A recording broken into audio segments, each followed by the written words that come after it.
Dans les précédentes vidéos, nous avions vu deux notions vraiment fondamentales en trading. Il s'agit de la notion de liquidité et de la notion de volume. Donc ces deux notions sont vraiment importantes. Vous devez absolument les maîtriser avant de passer aux prochaines vidéos, bien entendu. Alors on va maintenant finir cette dernière étape, l'étape numéro 5, avec une dernière notion, la notion de volatilité. Donc la notion de volatilité, c'est également une notion très importante en trading. Il faut absolument savoir déterminer la volatilité, à quoi correspond la volatilité. Et pourquoi? Eh bien tout simplement parce que c'est la volatilité, le niveau de volatilité qui va nous indiquer si nous devons entrer en position ou pas. En fait, la volatilité est très liée à ce qu'on appelle le risque en trading. Bien souvent, lorsque vous avez une volatilité qui est élevée, eh bien le risque est élevé. Et donc forcément, il vous faut savoir déterminer le niveau de volatilité en fonction du graphique que vous allez avoir devant vous pour savoir si le niveau de volatilité est élevé ou faible et en fonction de cela, bien évidemment, devoir adapter votre risque. Alors la volatilité, c'est quoi? C'est tout simplement l'amplitude des oscillations du prix. Vous voyez sur votre écran en haut à droite une illustration du principe de volatilité. Donc vous avez trois courbes, une courbe rouge, une courbe verte et une courbe bleue. Donc on voit très bien ici la différence de volatilité. Pourquoi? Parce que souvenez-vous, la volatilité correspond à l'amplitude des oscillations. Donc ce qui veut dire que plus les oscillations d'une courbe vont être élevées et plus la volatilité va être élevée. À l'inverse, plus l'amplitude va être faible et plus la volatilité va être faible. Sur l'exemple, on a donc une courbe bleue avec de très faibles amplitudes d'oscillation du prix. Vous voyez que la courbe bleue, elle varie bien moins en amplitude que la courbe rouge ou que la courbe verte. Elle a donc une volatilité plus faible que les deux autres courbes. A contrario, la courbe rouge varie beaucoup plus. Elle a des oscillations beaucoup plus élevées, une amplitude beaucoup plus élevée et donc elle a une volatilité plus élevée que les courbes vertes et bleues. Et enfin, la courbe verte, elle a une oscillation entre la rouge et la bleue, tout simplement, elle a une volatilité moyenne. Donc voilà, tout simplement, c'est ça la volatilité. Finalement, c'est une notion qui est très importante, mais qui n'est pas compliquée à comprendre. Alors, on va essayer d'aller maintenant un peu plus loin concernant cette volatilité. Alors, avec un premier exemple, une crypto-monnaie qui oscille de 10% par jour, on va dire qu'elle sera plus volatile qu'une crypto-monnaie qui oscille de 5%. En fait, c'est ça tout simplement la volatilité. Si vous avez une crypto-monnaie qui varie beaucoup en termes d'amplitude, elle sera plus volatile. Et d'ailleurs, c'est l'une des caractéristiques du marché des crypto-monnaies. Le marché des crypto-monnaies est un marché très volatile. Pourquoi? Parce que les crypto-monnaies, chaque jour peuvent varier de 10%, 15%, 30%, 40%, alors que sur d'autres marchés, comme par exemple le marché d'échange, le marché de l'euro, du dollar, du yen japonais, du dollar canadien, etc., eux varient à peine de 1 à 2% par jour. Donc vous voyez qu'il est beaucoup moins volatile que le marché des crypto-monnaies. Alors évidemment, la volatilité peut être un avantage, mais aussi un inconvénient. Une volatilité élevée est bien souvent associée à un risque élevé. En effet, par exemple, le marché des crypto-monnaies est plus volatile que le marché des changes, et en l'occurrence, il est aussi plus risqué que le marché des changes. Pourquoi plus risqué? Parce que le prix peut descendre de 10, 15, 20% par jour. Et donc forcément, vous risquez de perdre beaucoup plus s'il descend de 30% sur les crypto-monnaies, alors que sur le marché d'échange, il ne peut descendre que de 1 ou 2% par jour. Donc vous voyez, vous perdez beaucoup moins. Mais également, vous allez gagner beaucoup moins, étant donné que cela arrive du côté négatif, mais aussi du côté positif. Sur le marché des crypto-monnaies, les crypto-monnaies peuvent gagner 10, 20, 30, 40% par jour. Alors que sur le marché d'échange, elles ne peuvent gagner que de 1 à 2%. Les paires, en fait, par exemple, l'euro-dollar ne peut gagner que de 1 à 2% par jour. Donc évidemment que les gains vont être beaucoup plus élevés sur le marché des crypto-monnaies. D'accord? Donc il faut vraiment avoir ces deux notions en tête. La volatilité peut être liée au risque, mais également au gain. Et bien souvent, c'est ce qu'on observe systématiquement, un risque élevé est associé à un gain élevé. Plus vous risquez et plus vous pouvez gagner. Moins vous risquez et moins vous pouvez gagner. Donc c'est ça, en fait, la volatilité regroupe toutes ces notions. En général, comme on l'a vu, une forte volatilité est associée à un risque élevé. Mais la volatilité, c'est aussi un atout pour le trader. Elle lui garantit des fluctuations du prix, contrairement à un marché plat. Pourquoi? Parce que si vous avez un marché qui est complètement plat et qui ne bouge pas, qui n'a pas de volatilité, vous ne pouvez pas gagner de l'argent. Pourquoi? Parce que si le marché, il gagne 0,2% par jour, un jour il gagne donc 0,2, le suivant il perd 0,3, puis après il regagne 0,2, puis il repère 0,1, au final, votre marché n'a quasiment pas bougé, il n'a quasiment pas eu de fluctuation et donc vous ne pouvez pas entrer en position, vous ne pouvez pas profiter des variations du prix et donc engranger des bénéfices. C'est par exemple le cas comme on l'a vu sur le marché d'échange qui lui ne prend que de 1 à 2% par jour ou bien ne perd que de 1 à 2% par jour et c'est pourquoi sur le marché d'échange énormément de traders utilisent ce qu'on appelle l'effet de levier. Pourquoi? Parce que le marché bouge quasiment pas, que le portefeuille ne va quasiment pas bouger. Rendez-vous bien compte que si un marché ne bouge que de 1 1% par jour et que vous investissez pour un trade par exemple 10% de votre capital, eh bien même si votre trade est gagnant, vous ne gagnez que 0,1% sur votre capital, ce qui est vraiment minime.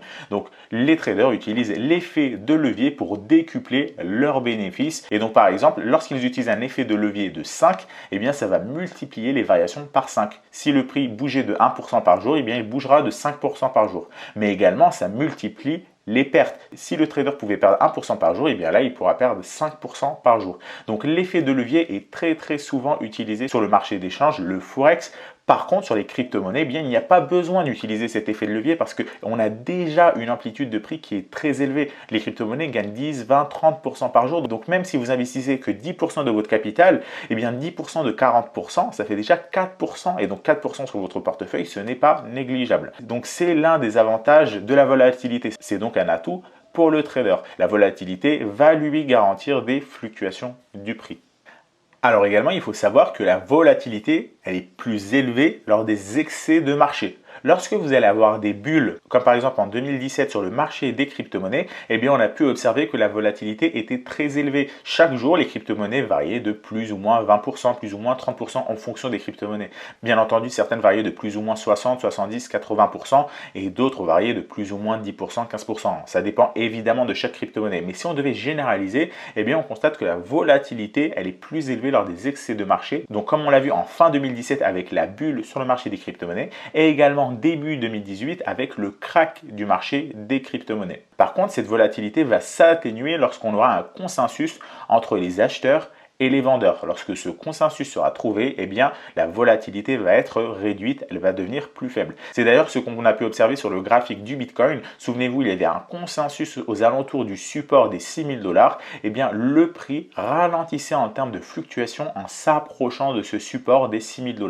Par contre, lorsque le consensus a été franchi, lorsque le support des 6000 $ a été cassé, eh bien, la volatilité est revenue de manière très élevée. Pourquoi? Parce que tout simplement, il n'y avait plus de consensus entre les acheteurs et les vendeurs. Donc voilà, de manière générale, retenez que la volatilité est plus élevée lors des excès de marché, bulles et cracks. Et c'est justement durant ces périodes où il est dangereux d'investir, où on a un risque un peu plus élevé. Bien entendu, il est toujours plus dangereux d'investir lorsque nous sommes en bulle parce qu'on ne sait jamais lorsque la bulle va éclater et lorsque nous sommes en crack, tout simplement parce que le marché dans son ensemble va baisser. Alors que lorsque vous avez une phase de faible ou de moyenne volatilité, eh bien ce sera toujours plus intéressant et moins risqué d'investir car vous allez investir avant les autres et vous allez investir avec un risque plus faible étant donné que vous allez acheter plus bas et que la volatilité, l'amplitude des oscillations du prix sera réduite. Alors également, comme on l'a vu, le marché des crypto-monnaies est particulièrement connu pour sa forte volatilité. Alors, chaque marché a sa particularité. Certains marchés sont très volatiles, d'autres sont moins volatiles. Certaines permettent beaucoup plus de rendement, d'autres beaucoup moins de rendement. Chaque marché a sa volatilité, mais il faut savoir que le marché des crypto-monnaies, eh bien, il est connu pour sa forte volatilité. Et il arrive très souvent que les cryptos varient de 5%, 10%, 15%, voire même 20, 25, 30% par jour, voire même beaucoup plus en fonction de la période. Et ça, justement, c'est ce qu'on va observer au fur et à mesure de ce module 1 sur les graphiques. Alors que sur le marché d'échange, le Forex, cela prendrait des mois. Rendez-vous bien compte, sur un marché, par exemple, comme le Forex, pour qu'une paire de devises comme l'euro-dollar gagne 15%, eh bien, cela va prendre des mois. Vous ne passez pas sur l'euro-dollar de 1,15$ à 1$ en seulement une journée. C'est complètement impossible. Cela prend au mieux plusieurs semaines, voire même quelques années. Donc, en général, cela prendrait des mois sur le marché d'échange, alors que sur le marché des crypto-monnaies, ça va beaucoup plus vite. D'ailleurs, les cycles, et ça c'est ce qu'on va voir justement dans cette étape 5, les différents cycles de marché sont beaucoup plus rapides sur le marché des crypto-monnaies. Vous avez une succession incroyable de bulles et de cracks. Par exemple, sur le marché des actions, eh bien, vous avez une succession de bulles et de cracks tous les 10 ans environ. Alors que sur le marché des crypto-monnaies, c'est de l'ordre de 1 an à 2 ans environ. Donc vous voyez que les cycles vont beaucoup plus vite. C'est pour ça que nous utilisons un effet de levier sur le marché d'échange. Ça pareil, on l'a vu un petit peu plus tôt dans cette vidéo. Étant donné que sur le marché d'échange, la volatilité est très faible, eh bien les gains sont aussi très faibles. Donc l'utilisation de l'effet de levier sur le marché d'échange s'avère nécessaire.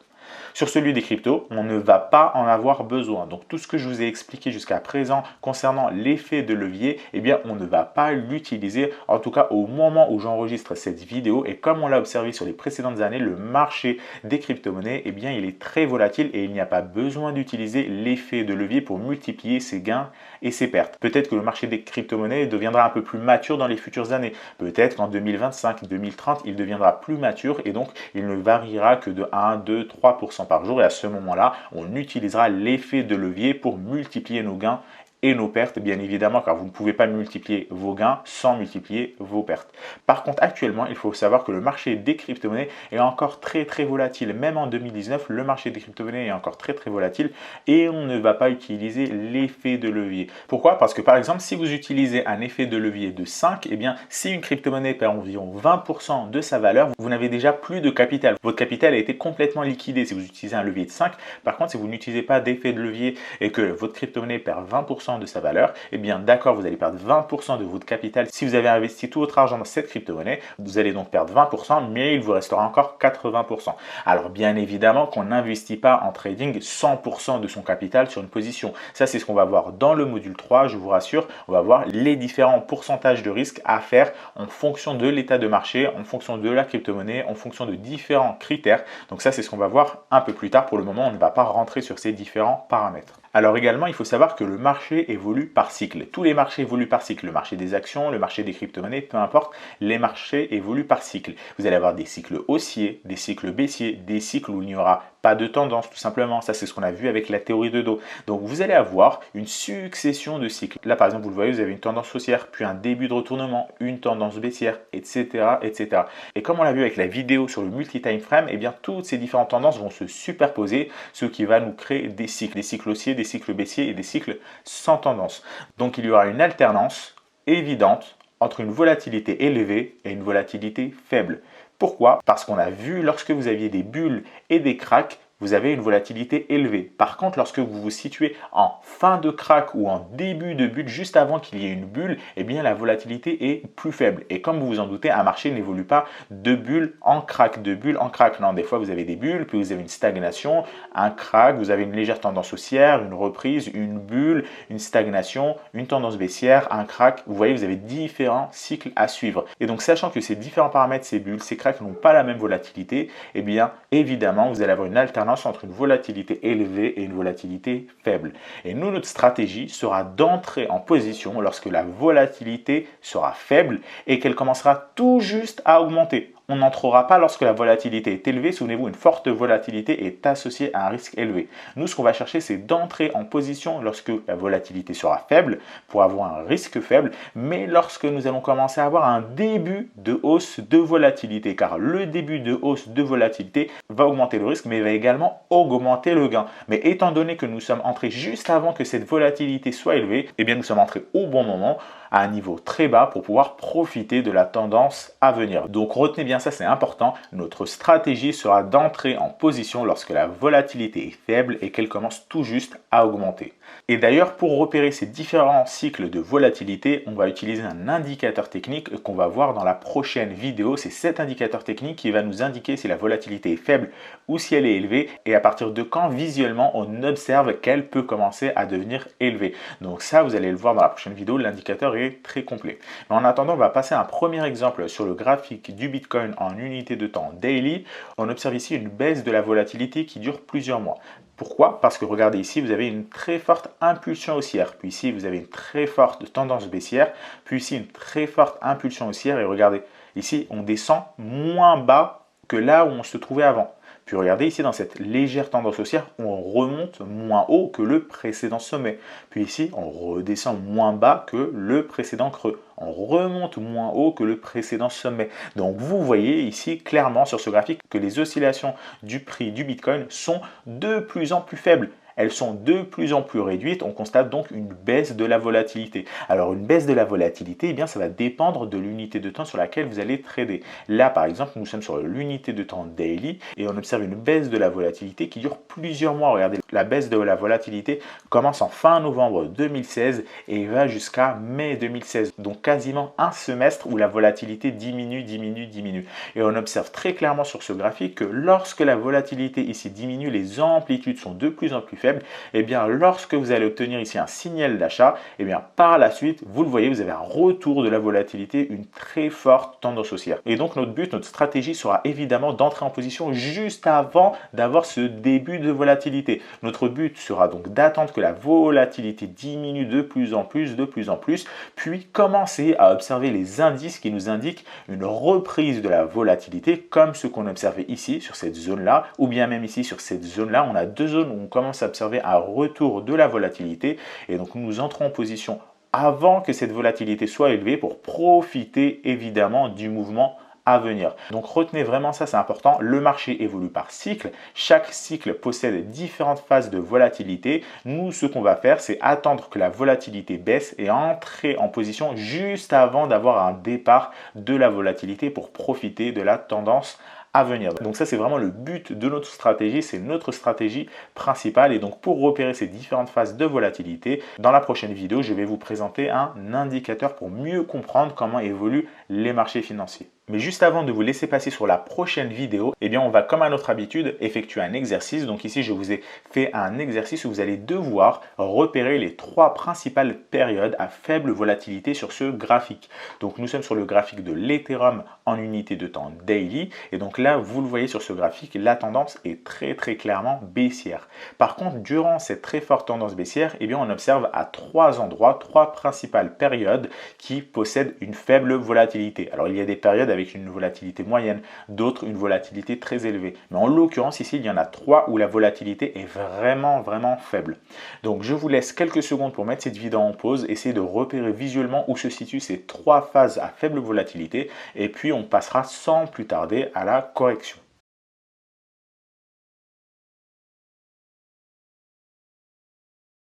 Passons maintenant à la correction. Donc les trois principales périodes à faible volatilité sont matérialisées ici par les flèches en orange. Donc là, vous le voyez, on n'a pas une faible volatilité. Pourquoi? Parce que la tendance est très fortement baissière. Le prix ne consolide pas. Le prix est en tendance baissière d'après la théorie de Dow car il effectue des sommets et des creux qui sont de plus en plus bas.